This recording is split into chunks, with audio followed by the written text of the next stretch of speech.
Hi guys! Lunch kami ni Kuya. Tapos na kami magsimba.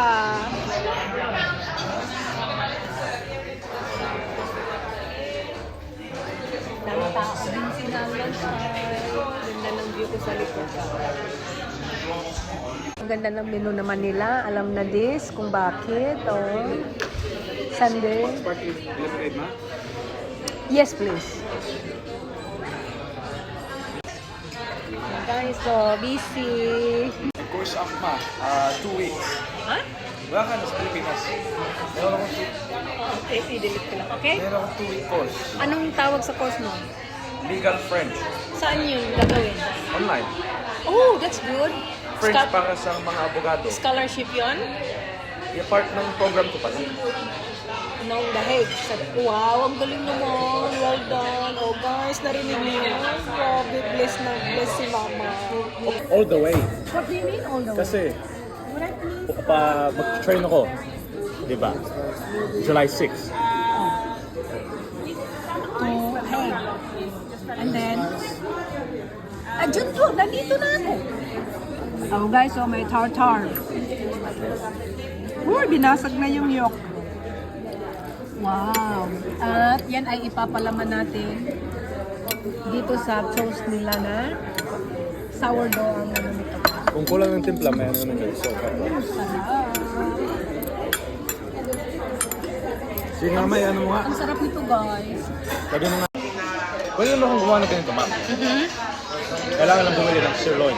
Yeah. Stop.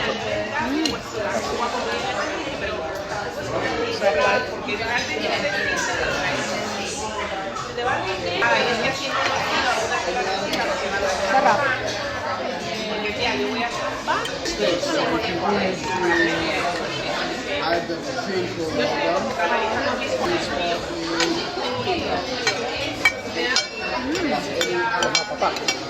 Ikaw lang na.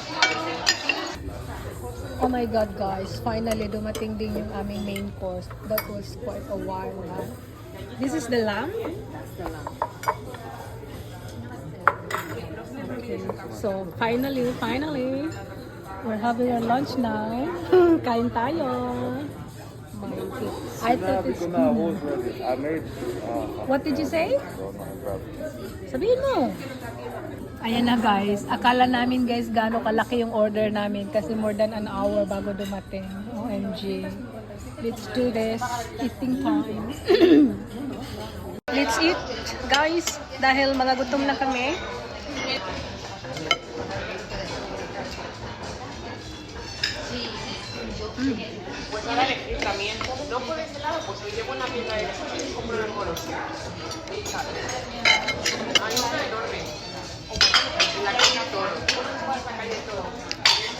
Ito ba talaga ay dinifry?